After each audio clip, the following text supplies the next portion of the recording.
Burnay sa Mahiwagang Burnay.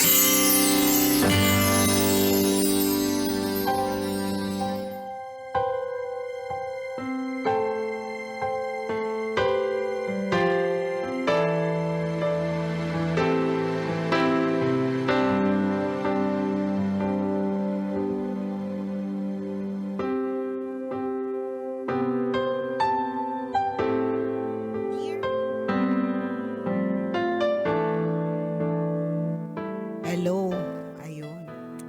Dear kumikinang na tambalang Nicole Yala at Diego Bandido. Isang mapagpalang araw ng Lunes sa inyong dalawa.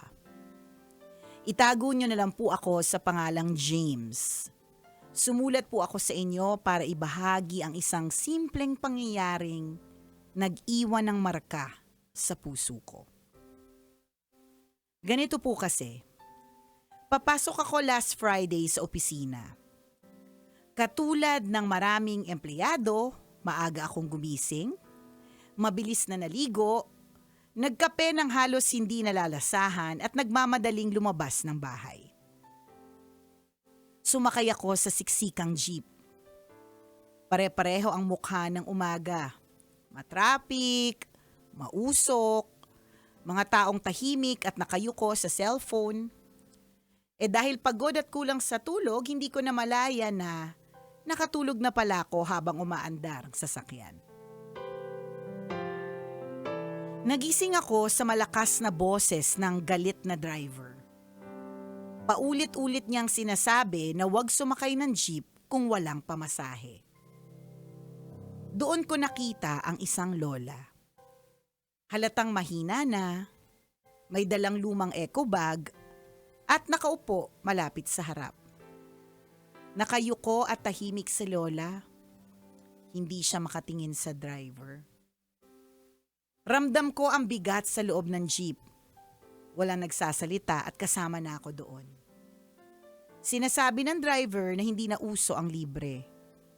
May mga anak daw siyang pinapakain. Naintindihan ko naman. Trabaho niya yun. Pinaghihirapan niya ang kita niya. Pero habang tumatagal ang pagalit na boses, parang naiiyak na si Lola sa kinauupuan niya. Wala daw talaga siyang pera. Biglang may nag-abot ng bayad para daw kay Lola. Paglingon ko, yung magtataho na nakaupo sa likuran. Mas lalo akong natahimik. Buti pa yung magtataho na isipang tumulong agad. Samantalang ako, nakaupo lang, nanonood, nag-iisip, naghihintay. May trabaho naman ako. Mas maayos ang suot kesa sa magtataho. Mas may kakayahang tumulong. Pero sa sandaling yon, hindi ako ang unang kumilos. Pagbaba ng Lola, mahina siyang nagpasalamat sa magtataho. Humingi din siya ng pasensya sa aming mga pasahero. Ang hindi niya alam, ako yung gustong sorry sa kanya. Wala naman akong ginawang masama pero wala din akong ginawang tama. Buong araw ko yung dala sa opisina. Habang nakaupo ako sa harap ng computer, nagre-rewind sa utak ko yung eksena sa jeep.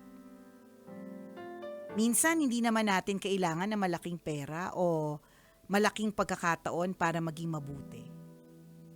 Kailangan lang nating maging handa, maging alerto, maging mahabagin.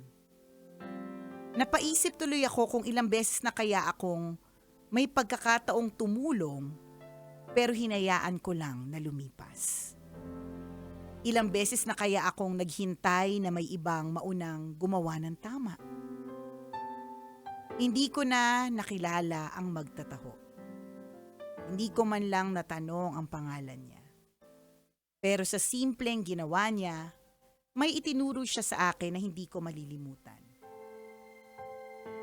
Minsan, ang kabutihan, hindi pinag-iisipan ng matagal. Simula noon, ipinangako ko sa sarili ko na hindi na ako maghihintay ng ibang kikilos. Kung kaya ko, gagawin ko. Kahit maliit na bagay lang. Piliing maging mabuti. Hindi natin alam kung kailan tayo bibigyan ng pagkakataong maging sagot sa panalangin ng iba. Ang inyong kumikinang na tagapakinig, James.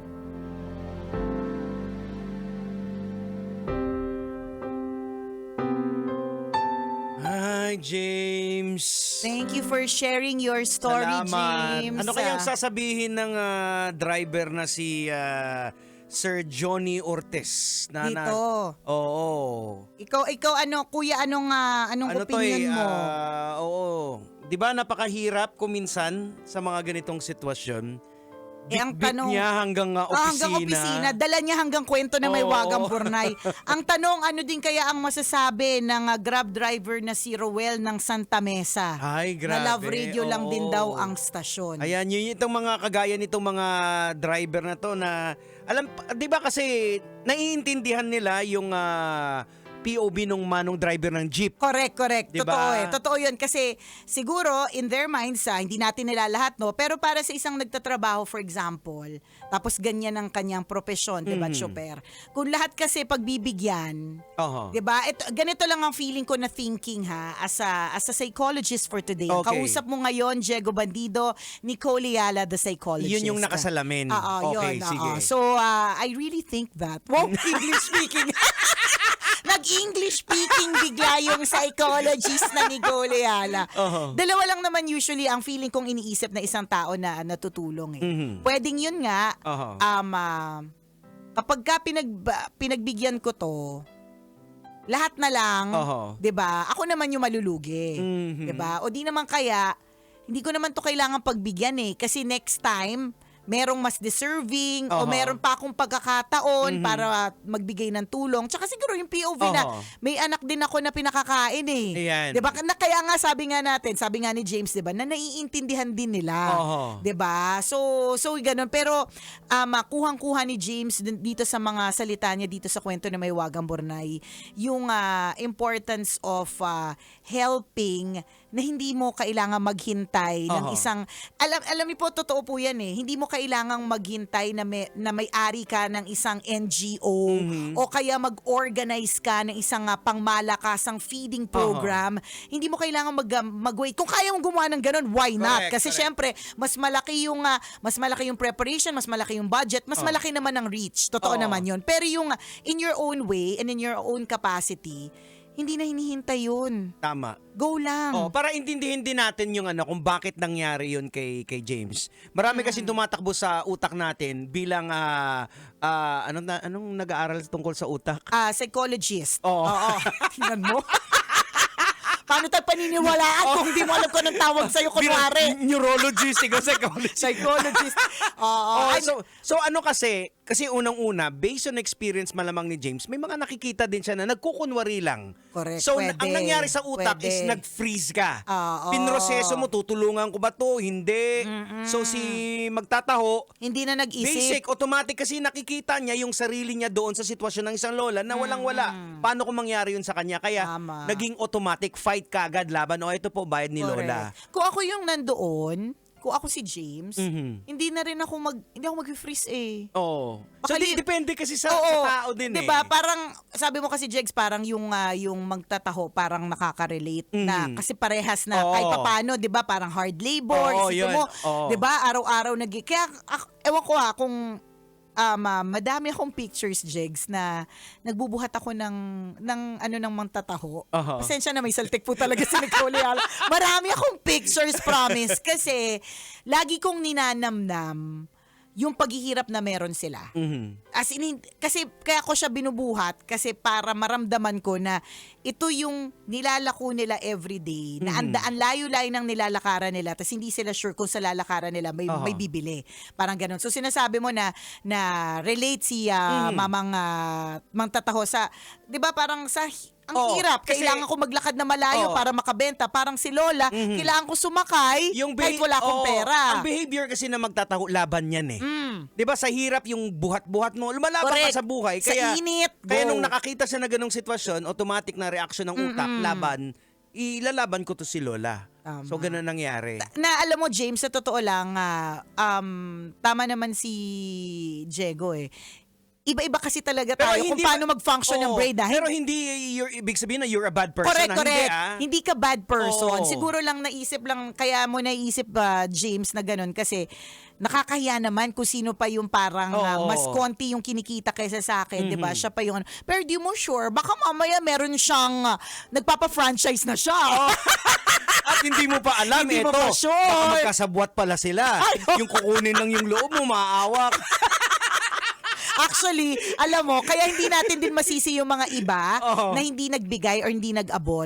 Kasi pwedeng may ganyan silang thinking. Totoo. Kasi maaaring nakita na nila yung modus na yan dati. Oo. Yun yung nakakalungkot pag nagkakaroon ng modus na gumagamit ng mga matatanda o kaya bata. Kasi kung kailan kailangan na talaga ng tulong. Parang The Boy Who Cried Wolf. Ayan, 'Di ba? oo. Kung kailan kailangan na talaga ng tulong, hindi na ibibigay. Oh, so parang si James nagkaroon ka ng dilema kung paano ba magtulong. Yung rules ng isang Nicoliala na lagi yung sinasabi na wala siyang pakialam kung saan dadalhin to ng Wala. batang paslit, Correct. basta yung sa puso niya tumulong. Dapat ganun ang default. Hindi ko na siya problema. Oo, Alam kung mo yun? niloloko man siya. Oo, correct. Kung niloloko man ako, basta hindi ko na yung it's not on me. Oo. Para hindi bugbugin ng sindikato daw yung bata na lilimot. Hindi, yun ang thinking ko eh. Oo. Kasi diba, minsan sinasabi yan sa akin, ay, inabutan mo na naman, alam mo ba, sindikato yan. Oo. O ganito yung thinking ko. Pag hindi din siya nakakuha ng maraming whatever, kung ano man yung, yung may quota, kung ano halimbawa. man yung quota, kung magkano man yung quota, hindi siya Oo, kakain. ayan. Diba? Or hindi siya, or bubugbugin nga siya. bugbugin siya ni Chopaeng. Oo, paeng. Diba? Bubugbugin siya. Gano ba naman, magkano lang naman yun Oo. kung hindi naman milyon yung binigay ko. Hindi, wala naman din ako pating milyon, di ba? Gano ba naman, hindi ko naman ikahihirap yung yung 150,000. Charot! Hindi ba, totoo Oo. naman, hindi mo naman ikahihirap yung coins na ibibigay mo. Hindi mo 150 ikahihirap po yung binigay, 50,000 po binigay ni Nicole doon sa bata. So ngayon po yung bata, leader na ng Oo, sindikato. correct. Nakapagtayo na po siya. May sarili na sa grupo. pero, it's not on me. Oo. Kung saan niya dinala yung pera, hindi ko Oo, problema. sa kanya na yun. Uy, pero charot lang yung 50,000 ha. Joke lang, wala pong ganun na nangyari, di ba? Pero totoo, kasi may ganyan tayo eh. At Oo. hindi natin masisi kasi Yes. nga, may mga manluloko kasi talaga. Oo, Meron talaga oo. magkakakonsyaba. Actually, tinanong din to ng ni Mrs. sa tito niya. Na actually nakikinig ngayon si Mrs. eh. Tinanong niya na parang bakit mo pa rin tinutulungan yung ilan na humingi ng tulong na alam mo namang niloloko ka. Ganun din ang sabi niya. Nasa kanila na yun. Basta sa akin, tumulong ako. Tuloy lang yung pagtulong ko. Ako, ang lagi kong sinasabi is nag-empathize kasi ako. Lagi kong iniisip, yung parang sinabi mo kanina na paano kung ako yung nandun sa sitwasyon na yun? Parang between the two of us, ako pa rin yung mas maswerte kasi wala ako sa Yes. sitwasyon na pinagagalitan Tama. ako. Wala ako sa sitwasyon na parang ang liit-liit ko, 'di ba? So, tutulong na lang din ako. Oo. Ngayon, kung saan nga dalhin, hindi na sa akin yun. Ayan. O dagdag pa natin kung bakit nag-freeze si James.